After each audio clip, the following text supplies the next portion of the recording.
सुप्रभात बच्चों, आज हम आपके पाठ्य पुस्तक हिंदी के पाठ 18 का अध्ययन करेंगे जिसका शीर्षक है मूर्ख पुत्र। तो चलिए पाठ को पढ़ते हैं और जानते हैं मूर्ख पुत्र की कहानी के विषय में। विस्तार पूर्वक पाठ को पढ़ते हैं। पाठ 18 मूर्ख पुत्र। किसी भी कार्य को करने के लिए व्यापारी में बुद्धि का होना आवश्यक है, अन्यथा यह बर्बाद हो जाता है। तो अगर हम कोई भी व्यापार कर रहे हैं या कोई भी कार्य कर रहे हैं तो बुद्धि तो बहुत जरूरी है, वरना हम जो भी कार्य करते हैं वो खराब हो जाता है और हमें लाभ के बदले हानि उठानी पड़ती है। पढ़ते हैं कहानी मूर्ख पुत्र। किसी गांव में एक बनिया रहता था। धर्म सिंह नाम का उसका एक पुत्र था। तो ये कहानी है गांव में रहने वाले बनिए की और उसके एक पुत्र की जिसका नाम था धर्म सिंह। ठीक है। पिताजी, मैं व्यापार करना चाहता हूं, आप मुझे कुछ रुपए दे दे। तो एक दिन अपने पिता से पुत्र कहता है कि मैं कुछ कार्य करना चाहता हूँ, व्यापार करना चाहता हूँ। व्यापार यानी कि कुछ भी काम धंधा करना चाहता हूँ। ठीक है। व्यापारिक का काम क्या होता है कि सामान को इधर से उधर भेजने का काम करना चाहता हूँ, तो मुझे कुछ पैसे दे दो, मुझे कुछ पैसों की आवश्यकता है, रुपयों की आवश्यकता है। ठीक है बेटा, यह लो 5,000 रुपए। तो पिता भी अपने बेटे को 5,000 रुपए दे देता है। धर्म सिंह रुपए लेकर चल दिया। मार्ग में उसे एक आदमी मिला, तो पैसे लेकर चला जाता है धर्म सिंह अपने पिता से। रास्ते में उसे एक आदमी मिलता है। भाई, तुम्हारे इस गधे पर क्या लदा है? तो उस आदमी से पूछता है धर्म सिंह कि तुमने ये गधे पर क्या लाद रखा है। उस आदमी के पास एक गधा था और उस पर कुछ सामान था। पूछता है कि भाई क्या लाद रखा है तुमने इस पर? यह बिनोले वाली ताजी रुई है, मैं इसे बाजार में बेचने ले जा रहा हूं। तो वह आदमी बताता है कि ये रुई है। और बिनौले मतलब बिनौले होते हैं बच्चों, एक प्रकार का बीज सा होता है, उसमें से रुई निकलती है कि बहुत ताजी ताजी रुई है मेरी और मैं इसे बाजार में बेचने के लिए ले जा रहा हूँ। व्यापार के वास्ते मैं इसे खरीदना चाहता हूं, परंतु इसमें बिनौले हैं जिसकी वजह से ये गंदी लग रही है।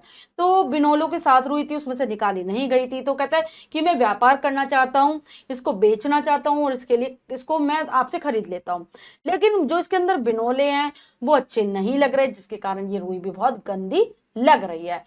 तो वो आदमी क्या कहता है, यह कोई समस्या नहीं है भाई, किसी धुनके से रुई साफ करा लेना, तब यह ऊंचे दामों पर बिक जाएगी। तो वो कहते थे कि ये कोई बहुत बड़ी बात नहीं है। धुन का यानी कि जो रुई को धुनने का काम करता है, रुई से सारी गंदगी निकाल देते हैं, मशीनों से होता है बच्चों ये काम। तो उससे करवा लेना ये रुई साफ, तुम्हारी फिर बहुत महंगी बिकेगी, ये ऊंचे दामों पर बिक जाएगी। तुम ठीक कहते हो, मैं इस तरह इस रुई से अच्छी कमाई कर सकता हूँ। तो धर्म सिंह कह देता है कि ठीक है, तुम ठीक कह रहे हो और मैं मेरी इससे अच्छी कमाई हो जाएगी। धर्म सिंह ने गधा सहित रुई खरीद ली और चल दिया। धुनके को ढूंढता हुआ वह एक सुनार के सामने से गुजरा। तो वो रुई खरीद लेता है गधे के साथ ही और फिर ढूंढने लगता है धुनके को, यानी कि जो रुई को धुनने का काम करता है, और एक सुनार के सामने से निकलता है। फिर सुनार से पूछता है, ये तुम क्या कर रहे हो भाई?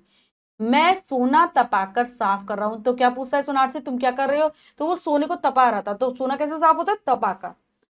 लेकिन रुई नहीं होती, आग में जलाकर तपाकर नहीं होगी रुई साफ। लेकिन वो पूछता है क्या कर रहे हो? तो कह देता है मैं सोने को साफ कर रहा हूं। वाह, ये तो बड़ी आसान तरकीब है, मैं रुई भी इस प्रकार साफ कर सकता हूँ, बेकार में धुनके को पैसे क्यों दूं? तो धर्म सिंह था बड़ा मूर्ख। वो कहता है कि जैसे सुनार आग में तपाकर सोने को साफ कर रहा है, मैं भी ऐसे ही रुई को साफ कर लूंगा और बेकार में मेरे जो धुनके को पैसे देने हैं वो बेकार जाएंगे, मैं उनको बचा लेता हूँ। बहुत ही मूर्ख था। बच्चों आप ही सोचो, अगर रुई को हम आग में जलाकर साफ करेंगे तो रुई का क्या हो जाएगा? वो तो खुद ही राख बन जाएगी। तो धर्म सिंह गांव से बाहर एक खुली जगह पर पहुंचा। बापू को जब मैं दुगने पैसे ले जाकर दूंगा तो बापू खुश हो जाएगा। गांव से बाहर चला जाता है खुली सी जगह पर और सोच रहा होता है कि मैं जब बापू को अपने पिता को ले जाकर ज्यादा पैसे दूंगा तो मेरा बापू तो बहुत खुश हो जाएगा मुझसे। आग जलाकर धर्म सिंह ने रूई के कट्टर को आंच पर रख दिया। रूई ने तत्काल आग पकड़ ली। तो धर्म सिंह वहां पर आग जलाता है और पूरी की पूरी रुई उस आग के ऊपर रख देता है। तो रुई तो एकदम से आग पकड़ती ही है, तो आग पकड़ लेती है। अरे तुम ये क्या कर रहे हो भाई? देख नहीं रहे मैं रुई साफ कर रहा हूं। तो उधर से एक आदमी गुजर रहा होता है, पूछता है कि तुम क्या कर रहे हो? तो कहता है कि तुम्हें दिखाई नहीं देता मैं रुई को साफ कर रहा हूं। तो ये थी मूर्ख पुत्र की कहानी कि किस प्रकार से वह सारे अपने पिता के दिए हुए रुपयों को बर्बाद कर देता है, क्योंकि उसमें बुद्धि थी ही नहीं।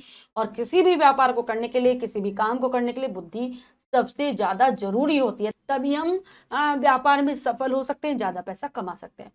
शिक्षा, व्यापार में अकल की जरूरत होती है, भाई ये तो है ही, अकल बुद्धि चाहिए। उद्देश्य, बुद्धि पूर्वक कार्य करने की सीख देना, तो हमें हर कार्य को सोच समझकर विचार कर बुद्धि से करना चाहिए। अब हम पाठ के शब्दार्थ कर लेते हैं। कारोबार, व्यवसाय, गंदी मैली धुन का रुई धुनने वाला, सुनार सोने चांदी के आभूषण बनाने वाला, आसान सहज गट्ठर गठरी। तो ये हैं पाठ के शब्दार्थ, इन्हें आप अच्छे से याद कर लेंगे। अभ्यास कार्य कर लेते हैं। क्या सीखा में से पहला प्रश्न लिखित अभिव्यक्ति में से सही विकल्प पर सही लगाइए। प्रश्न में 3 विकल्प है, 2 गलत है, 1 सही है। हमें सही विकल्प को चुनना है बच्चों, सही का निशान लगा देना है। करते हैं। धर्म सिंह रहता था गांव में, शहर में, जंगल में। तो वह रहता था कहां पर? गांव में। धर्म सिंह ने क्या खरीदा? रुई, गधा, दोनों सही, तो दोनों ही खरीदे थे उसने। धर्म सिंह आगे चलकर किससे मिला? सुनार से, पिता से, दोनों सही, तो सुनार से। धर्म सिंह ने अपनी रुई कैसे साफ की? धोकर, आग में जलाकर, दोनों गलत, तो आग में जलाकर साफ की थी उसने। नीचे दिए गए शब्दों से रिक्त स्थानों की पूर्ति कीजिए, तो चलिए कर लेते हैं। पिताजी, मैं व्यापार करना चाहता हूं, मैं इसे बाजार बेचने ले जा रहा हूं, मैं सोना तपाकर साफ कर रहा हूं। यह तो बड़ी आसान तरकीब है, तरकीब यानी कि तरीका। रुई ने तत्काल आग पकड़ ली। सत्य कथन पर सही तथा असत्य पर गलत का चिन्ह लगाइए। करते हैं। धर्म सिंह मूर्ख बनिया था, बिल्कुल सही। धर्म सिंह खेती करना चाहता था, गलत। धर्म सिंह ने गधा सहित रुई का गट्ठर खरीद लिया, बिल्कुल सही।